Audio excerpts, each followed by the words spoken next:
Hi hello வணக்கம். This is Ilanchezhiyan trending business media. நாம இன்னைக்கு எங்க வந்திருக்கோம்னு பாத்தீங்கன்னா ரொம்ப இன்ட்ரெஸ்டிங்கான ஒரு இடத்துக்கு தான் வந்திருக்கிறோம்.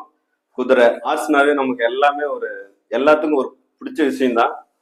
ஹார்ஸை பார்த்தாவே நம்ம அதை தொட்டு பார்க்கணும், அது மேல சவாரி பண்ணி பார்க்கணும் அப்படிங்கிற ஒரு இன்ட்ரெஸ்டிங் நமக்குள்ள இருக்கும். வாங்க அதை பத்தி நம்ம நண்பர் விரிவான விளக்கம் கொடுத்துருக்காரு, என்னன்னு பார்ப்போம். வணக்கங்க மாப்பிள்ள.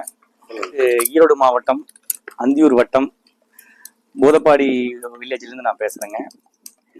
கிட்டத்தட்ட ஒரு 7 மாதத்துக்கு குட்டியில் இந்த குதிரையை வந்து நான் வாங்கிட்டு வந்தேன். இப்போ கிட்டத்தட்ட ஒரு 6 வயசு ஆகுதுங்க. இதனோட பேர் வந்து வாணி. இந்த நாங்கள் சுழிகளில் பார்த்து தான் வாங்கினோம். கிட்டத்தட்ட குதிரைகளுக்கு பார்த்தீங்கன்னா நல்ல சுழிகள் வந்து ஸ்தானத்தில் வந்து 9 சுழிகள் இருக்கணும்னு சொல்லுவாங்க. 9 சுழிக்கு மேலே ப்ளஸ் ஆர் மைனஸ் நிறையா இருக்குது. ப்ளஸ் சுழி நல்ல சுழிகள் இருக்குது, கெட்ட சுழிகளும் இருக்குது. ஃபஸ்ட்டு பார்க்குறது நெத்தி சுழி. இதில் வந்து இந்த கண்ணுக்கு மேலே எவ்வளவு மேல இருக்கோ அந்த அளவுக்கு வந்து நல்லா இருக்கு அப்படிம்பாங்க. இந்த சுழி எவ்வளவு ஏர்வியோ நம்ம வீட்டுக்கு வாசப்படி மாதிரி இந்த சுழி இது எந்த அளவுக்கு மேல இருக்கோ அந்த அளவுக்கு நல்லா இருக்குவாங்க. அடுத்தது வந்து இந்த காதுக்கு கீழே மஸ்தம்னு சொல்லுவாங்க. இந்த 2 சுழி வந்து முன்னது பின்னது இல்லாம ஈக்குவலா இருக்கணும். அப்புறம் நான் மும்பரவைம்பாங்க. மும்பரவை இந்த முன்னாடி 2 சுழி மும்பரவைம்பாங்க. இது வந்து பறவை சுழிம்பாங்க, இந்தி சுழிம்பாங்க. சுழிகளை பத்தி சொல்லிட்டீங்க. இப்ப பஞ்சகல்யாணிங்கிறத பத்தி கொஞ்சம் வச்சீங்கன்னா இல்ல, பஞ்சகல்யாணிங்கிறது வந்துங்க குதிரையில முன்பகுதி இது பூரா வெள்ளையா இருக்கணும். 4 கால் வந்து வெள்ளையா இருக்கணும். இந்த 4 கால் வந்து வெள்ளையா, குழாம்பு இது எல்லாமே வெள்ளையா இருக்கணுங்க. அடிவயிறு வந்து வெள்ளை இருக்கணும். அடிவயிறு வெள்ளை இருக்கணும். வெள்ளைனா தோலே வெள்ளையா இருக்கணுங்க. எல்லாமே தோலே வெள்ளையா தான் இருக்கும். பின்னாடி வால் வந்து வெள்ளையா இருக்கணும். இதத்தான் வந்து பஞ்சகல்யாணிம்பாங்க. எல்லாமே ஒரே கலரா இருக்குன்னு சொல்றீங்க? ஆமாங்க. இந்த பியூர் ஒயிட்ல இருக்கணும். இந்த ஸ்கின்ல இருந்து எல்லாமே பியூர் ஒயிட்ல இருக்கணும். அதத்தான் பஞ்சகல்யாணிம்பாங்க. இது வந்து ஈச்சம்புள்ளி. இதனோட கலர் வந்து ஈச்சம்புள்ளி சப்ஜாம்பாங்க. அப்புறம் சஞ்சாப் இருக்கு, குமேத் இருக்கு, அப்ளக் சட்டை இருக்கு. இது மாதிரி நிறைய கலர் இருக்கு, வெரைட்டிஸ் நிறைய இருக்கு. இது வந்து காத்தியாவாரும்பாங்க. பிரீட்ல பாத்தீங்கன்னா காத்தியாவார் இருக்கு, மார்வாட் இருக்கு, அப்புறம் சிந்தி இருக்கு. சிந்தி வந்து நம்ம நாட்டு குதிரை. அப்புறம் இங்கிலீஷ் பிரீடுன்னு சொல்லிட்டு இருக்கு. காத்தியாவாருக்கு பாத்தீங்கன்னா கழுத்து வந்து நீளமா இருக்கும்.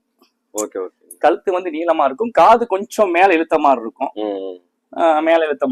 மார்வாடுக்கு பாத்தீங்கன்னா காது வந்து சிறுகாதா இருக்கும், கிளி மாதிரி முட்டுங்க. இந்த புஜம் பாத்தீங்கன்னா இது வந்து நல்லா அகலமா பெருசா இருக்கும். அது சேம் கலர் ஒயிட்ல இருக்குங்களா? அது இருக்கு, எல்லா கலர்லயுமே இருக்குங்க. எல்லா கலர்லயுமே காத்தியாவர் பிரீடு பாத்தீங்கன்னா எல்லா கலர்லயும் இருக்கு. ஓகேங்க. இப்ப பராமரிக்கிறது எப்படி? இதை பொறுத்த அளவுக்கு பாத்தீங்கன்னா செலவு பண்ண எவ்வளவு வேணாலும் பண்ணலாம். பராமரிப்புல அவங்க வசதி வாய்ப்பு பொறுத்த அளவுக்கு பண்ணலாம். நான் வந்து நார்மல் ஆஸ் யூசுவல் வந்து நம்ம மாட்டுக்கு என்ன பராமரிப்பு பண்றோமோ அதுதான் பண்றோம். என்ன கோதுமை தவிடு, மக்காச்சோள மாவு இதுல தண்ணியில கலந்து வச்சிருவாங்க. தண்ணியில கலந்து வீக்லி ஒன்ஸ் வந்து குளிச்சு விட்டுருவோம். இந்த குழாம்பை வந்து வெட்டி விட்டுருவோம். ஏன்னா இது விரிஞ்சுக்கும். அப்படியே விட்டோம்னா விரிஞ்சுக்கும். இந்த குழம்புக்குள்ள இருக்கிற இதையெல்லாம் எடுக்கணுங்க. அழுக்கு எல்லாம் எடுத்து விட்டு இன்வெஸ்ட்மெண்ட் எல்லாம் இல்ல. ஆனா குதிரையை பொறுத்த அளவுக்கு நார்மலான பராமரிப்பே போதும். நம்ம வீட்டுல எப்படி ஒரு மாடு வச்சிருக்கிறோமோ அது மாதிரிதான் வச்சிருக்கேன். செட்டோட அமைப்பு, அது எந்த மாதிரி செட்டு போடுறது, இத பத்தி கொஞ்சம் விரிவா சொல்லுங்க. தீனி போடுற இது பாத்தீங்கன்னா இந்த ஸ்டேஜில் தான் போட்டிருக்கேன். இந்த ஓவல் டைப் கழுத்தை வெட்டாம இந்த பேரல்ல இருந்து இது மாதிரி தீனி செட்டிங்ஸ்ல வந்து இப்படி வச்சிருக்கேன். தீனி வைக்கிறதும் தண்ணி இருக்கிறதும் ஒரே பக்கம் வைக்க கூடாதுங்க. தண்ணி வைக்கிறது நான் தனியா இங்க கொண்டு வந்து வச்சிட்டேன். ஒரு கார்னர்ல வந்து தண்ணி வைக்கிறத வச்சுட்டேன். இன்னொன்னு என்னன்னாங்க, உள்ள பாத்தீங்கன்னா ஆக்சுவலி இது வந்து மணல் தான் கொட்டணும். அதுதான் அது வந்து பிளெக்சிபிலிட்டியா இருக்கு. குதிரைக்கு வந்து குதிரை படுத்து தூங்குறதால ரொம்ப நேரம் படுத்தலாம் தூங்காது. படுத்து அப்படியே காலாத்திக்கும், படுத்தா எந்திரிச்சுக்கும், அவ்வளவுதான். இதுக்கு வந்து மணல் தான் கொட்டணும். ஆனா நான் மணல் கொட்டல. அது ஏன்னா நம்மளுக்கு அது ஒத்து வராது அப்படின்ட்டு மேட், இது வந்து கவு மேட்டுன்னு சொல்லிட்டு மேட் விக்குதுங்க. ஒரு மேட் பாத்தீங்கன்னா 2250 ரூபா சத்திநாள் ரூட்ல வந்து கவு மேட் விக்குது. கவு மேட் போட்டேன். ஏன்னா காரையில வந்து குதிரை கட்டக்கூடாதுங்க. அது வந்து இந்த குழம்பு வந்து தேஞ்சிரும். அது வந்து சரியான ஒரு இதா இருக்காது. அதனால நாங்க கவு மேட் போட்டு மேட்ல நிறுத்திட்டோம்னா படுக்கிறப்ப உங்களுக்கு காயமாகாது. குதிரை வந்து நல்லா இருக்கும், ஆரோக்கியமா இருக்கும். இது வந்து தண்ணி ஊற்றி அடிச்சு விட்டுருவேங்க. ஒரு 2 நாளைக்கு ஒருக்கா 3 நாளைக்கு ஒருக்கா வந்து செட்டை வந்து அடிச்சு விட்டுருவேன். கசன்னு உள்ள வச்சிருக்க கூடாது. நீட்டா அடிச்சு செட்டோட செலவுகள் எல்லாம் பாத்தீங்கன்னா ஒரு 45 ரூபா ஆயிடுச்சு. இப்போ வளர்ப்பு முறை பத்தி சொல்லிட்டீங்க. ஓகேங்க. குதிரைனாவே நமக்கு பிடிச்சது என்னன்னா ரைடிங் போறதாங்க. ரைடிங் போறது வந்து எந்த வயசுல பழக்கிறது?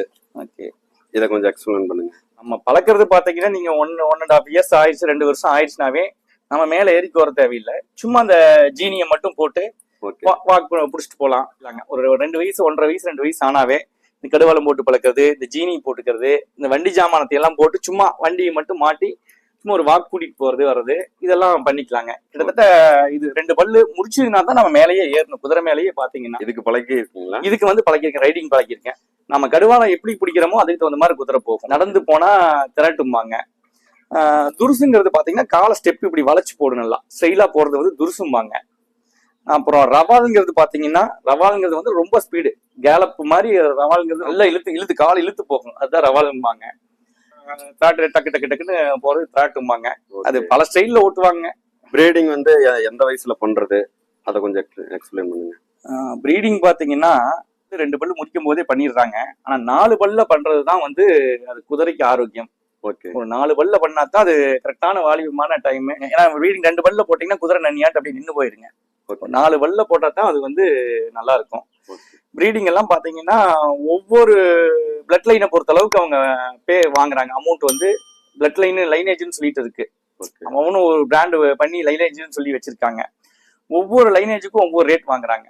கிட்டத்தட்ட 8,000ல இருந்து 25,000 வாங்குறாங்க, 20,000 வாங்குறாங்க, 50,000 லேக் கணக்குல வாங்குறவங்க எல்லாம் கூட இருக்குது. ஆனா லைனேஜை பொறுத்து நான் போட்டது வந்து 20,000க்கு போட்டேங்க பிரீடிங். நான் சென்னிமலையில ஒரு நண்பர்கிட்ட கொண்டு போய் விட்டு 20,000க்கு நான் பிரீடிங் கூப்பிட்டு இருந்தேன். ஒரு 10 days அவங்களே பராமரிப்பு பண்ணிக்கிறாங்க. எல்லாமே நம்ம கொண்டு போய் விட்டு வந்து பழக்கப்படுத்தி விடுவாங்க. அப்புறம் ஒரு நாள் டு ஒரு நாள் கிராசிங் 4 கிராசிங் அடிப்பாங்க. ஒரு நாள் டு ஒரு நாள் 4 கிராசிங் அடிச்சிருவாங்க. நம்ம கிராசிங் நிக்கலினா கூட மறுபடியும் வந்து நம்ம 20,000 பே பண்ணிக்கிறோம். நெக்ஸ்ட் கிராசிங் வந்து அவங்களே ஃப்ரீயா பண்ணி விட்டுருவாங்க. டாக்டர்ஸ் பாத்தீங்கன்னா ஒரு 44 daysல நம்ம கன்ஃபார்ம் பாத்துக்கலாம். அது சின்ன நின்றுச்சா இல்லையாங்க 44 daysல பாத்துக்கலாம். குதிரை வந்து நம்ம பேஷனுக்காக வளர்த்துறது ஒண்ணு, இது வியாபார ரீதியா வளர்த்துறது ஒண்ணு. ஓகேங்க. நம்ம எவ்வளவு நேரம் வந்து நம்ம வளர்ப்பு முறை செட் அமைக்கிறது இதை பத்தி தான் பார்த்தோம். ஓகே, இதை எப்படி நம்ம பிசினஸா பண்றது அதை பத்தி கொஞ்சம் எக்ஸ்பிளைன் பண்ணுங்க. ஆனா இதை பொறுத்தளவுக்கு என்ன பொறுத்தளவுக்கு இது என்ன தனிப்பட்ட கருத்துங்க. இதை பொறுத்தளவுக்கு நான் இது ஒரு ஆடம்பர பொருள் தான் நான் சொல்லுவேன். ஓகே, இது வந்து ஒரு ஆடம்பர பொருள் தான். இது வந்து ஃபார்மா வச்சு பண்றவங்க பண்றாங்க. அதான் நீங்க லைனேஜ்னு சொன்னல, அவங்களும் ஒரு பிராண்ட போட்டு இது இந்த லைனேஜ்னு சொல்லி லாக்ஸ் கணக்குல விக்கிறவங்க விக்கிறாங்க. ஒரு குட்டியே இறங்கினாலும் சுழி சுத்தமா போட்டுச்சுன்னா ஒரு 1 லட்சம் 1.5 லட்சத்துக்கு விற்கும். அது அவங்க இதை பொறுத்து. நொக்ரானா ஒரு மாதிரி நல்லா ஓரளவுக்கு நல்லா விற்கும். லைக் பண்றது நிறைய நொக்ராவை பியூர் பிளாக் லைக் பண்ணுவாங்க. குட்டி நம்ம அது மாதிரி இறங்கணும், சுழி சுத்தத்தோட இறங்குச்சுன்னா ஒரு 1 லட்சம் 1.5 லட்சம் வரைக்கும் விற்கும். குட்டியா நீங்க என்ன ரேட்டுக்கு வாங்கிட்டு வந்தீங்க? இப்ப வித்த சேல் பண்ணா நான் குட்டியே எடுக்கும்போது பாத்தீங்கன்னா அது ஒரு 60,000க்கு எடுத்தேங்க. கிட்டத்தட்ட ஒரு 6 வருஷத்துக்கு முன்னாடி 60,000 ரூபாய்க்கு 7 மாசத்து குட்டி 60,000 ரூபாய்க்கு எடுத்தேன்.